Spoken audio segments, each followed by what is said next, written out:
Narcissist ರಿಲೇಷನ್ಶಿಪ್ನಲ್ಲಿ ಬಳಸುವಂಥ ಈ ಒಂದು ಟ್ಯಾಕ್ಟಿಕ್ಸ್ ಬಗ್ಗೆ ಮಾತಾಡ್ತಾ ಹೋಗ್ತೀನಿ. ಮೊದಲನೇದು, ಇವ್ರೇನು ಮಾಡ್ತಾರೆ ಅಂದರೆ ಎಮೋಷ್ನಲ್ಲಿ ನಿಮ್ಮನ್ನು ಇನ್ವ್ಯಾಲಿಡಿಟಿಗೆ ತರ್ತಾರೆ. ನಿಮ್ಮ ಇಮೋಷನ್ಸ್ನ ರೆಸ್ಪೆಕ್ಟ್ ಮಾಡದೇ ಇರುವಂಥದ್ದನ್ನ ಕಾಮನ್ನಾಗಿ ಮಾಡ್ತಾರೆ. ನಾನು ಇದಕ್ಕೆ ಒಂದು ಬೆಸ್ಟ್ ಎಕ್ಸಾಂಪಲ್ ಕೊಡ್ತೀನಿ. ಇವಾಗ ನೀವು ಖುಷಿಯಾಗಿದ್ದೀರಾ ಅಂತ ಅಂದ್ಕೊಳ್ಳೋಣ. ನೀವು ಯಾವುದೋ ಒಂದು ಅವಾರ್ಡ್ ತೊಗೊಂಡಿದ್ದೀರಾ, ಯಾವುದೋ ಒಂದು ವಿಚಾರದಲ್ಲಿ ನೀವು ಗೆದ್ದಿದ್ದೀರಾ. ಓಕೆ, ನೀವು ಅದನ್ನು ಶೇರ್ ಮಾಡಿಕೊಂಡಾಗ, ಆ ಒಂದು ಖುಷಿನ ಶೇರ್ ಮಾಡಿಕೊಂಡಾಗ ಅವ್ರು ಅದನ್ನು ಅಷ್ಟೇ ಖುಷಿಯಾಗಿ ಮೋಟಿವೇಟ್ ಮಾಡೋದಿಲ್ಲ, ಅಷ್ಟೇ ನಿಮಗೆ ಎನ್ಕರೇಜ್ ಮಾಡೋದಿಲ್ಲ, ಸಪೋರ್ಟ್ ಮಾಡೋದಿಲ್ಲ. ಅವರ ಖುಷಿಯನ್ನು ಅವರು ವ್ಯಕ್ತಪಡಿಸ್ದೆ ಅವ್ರು ಏನು ಮಾಡ್ತಾರೆ ಅಂದರೆ ನಿಮ್ಮ ಇಮೋಷನ್ಸ್ನ ಅವರು ಡೌನ್ ಮಾಡೋಕ್ಕೆ ಬರ್ತಾರೆ. ಹೇಗೆ ಅಂದರೆ, ಇದು ಎಲ್ರಿಗೂ ಸಿಗುತ್ತೆ, ನಿನಗೇನಕ್ಕೆ ಸಿಗ್ತೋ, ನಿನ್ನಲ್ಲಿ ಏನಿದೆ ಅಂತ ಅದಕ್ಕೆ ಕೊಟ್ಟರೋ ಇದನ್ನೆಲ್ಲ ಅಂತ ವ್ಯಂಗ್ಯ ಮಾಡ್ತಾ ಹೋಗ್ತಾರೆ. ಅದೇ ಅವ್ರಿಗೆ ಅವಾರ್ಡ್ ಬಂತು ಅಂದ್ಕೊಳ್ಳೋಣ, ಅವ್ರಿಗೇನೋ ಒಂದು ಒಳ್ಳೇದು ನಡೀತು ಅಂದ್ಕೊಳ್ಳೋಣ, ಕೆಲಸದಲ್ಲಿ ಏನೋ ಒಂದು ಒಳ್ಳೆ ಅವಾರ್ಡು ಅಥವಾ ಸಮ್ ಕೈಂಡ್ ಆಫ್ ರೆಕಗ್ನಿಷನ್ ಸಿಕ್ತು ಅಂದ್ಕೊಳ್ಳೋಣ.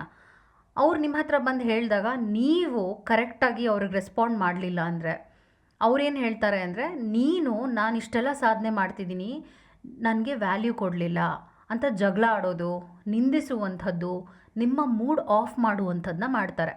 ಸೊ ಇದರಲ್ಲಿ ನೀವೇನು ಅರ್ಥ ಮಾಡ್ಕೋಬೇಕು ಅಂದರೆ, ಇಮೋಷ್ನಲಿ ಮ್ಯಾನ್ಯುಪ್ಯುಲೇಟ್ ಮಾಡುವಂಥವರು, ಅವರ ಇಮೋಷನ್ಸ್ ಯಾವಾಗಲೂ ಸರಿ ಇರುತ್ತೆ, ಅದಕ್ಕೆ ಎಲ್ಲರೂ ಸ್ಪಂದಿಸಬೇಕು ಅಂತ ಎಕ್ಸ್ಪೆಕ್ಟ್ ಮಾಡ್ತಾರೆ.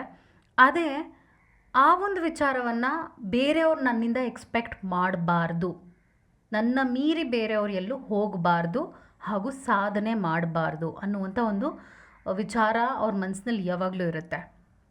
ಮತ್ತು ನಿಮ್ಮ ವೀಕ್ನೆಸ್ನ ತುಂಬ ಟ್ರಿಗರ್ ಮಾಡ್ತಾ ಇರ್ತಾರೆ. ಇದು ಹೇಗೆ ಮಾಡ್ತಾರೆ? ಈಗ ಮನುಷ್ಯ ಅಂದಾಗ ಕುಂದು ಕೊರತೆಗಳು ಇದ್ದೇ ಇರುತ್ತೆ, ಎಲ್ಲರಲ್ಲೂ ಇರುತ್ತೆ, ನನ್ನಲ್ಲೂ ಇರುತ್ತೆ. ಅದ್ರ ಬಗ್ಗೆ ಮಾತಾಡುವಂಥದ್ದು.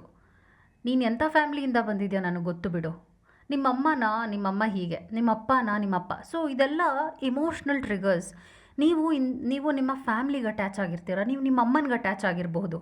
ನಿಮ್ಮ ಅಮ್ಮನ ಸಂಬಂಧದ ಬಗ್ಗೆ ನೋವು ಉಂಟು ಮಾಡುವಂಥದ್ದು. ಫೋನ್ ಮಾಡಿಬಿಟ್ಯಾ, ಫೋನಲ್ಲಿ ಏನು 1 ಗಂಟೆ ಮಾತಾಡುವಂಥದ್ದು. ಈ ಥರ ನಿಮ್ಮ ಒಂದು ಯಾವುದು ಸಪೋರ್ಟ್ ಸಿಸ್ಟಮ್ ಇರುತ್ತೆ ಅದನ್ನೇ ಅವ್ರು ವೀಕ್ನೆಸ್ ಆಗಿ ನೋಡಿಕೊಂಡು ತುಂಬ ನೋವು ಕೊಡ್ತಾರೆ ಮಾತಾಡಿ. ಇದು ಕೂಡ ಒಂದು ಟೆಕ್ನಿಕಾಗಿ ಅವರು ಬಳಸ್ತಾ ಹೋಗ್ತಾರೆ. ಮತ್ತು ದೇ ವಾಂಟ್ ಆಲ್ ಅಟೆನ್ಷನ್.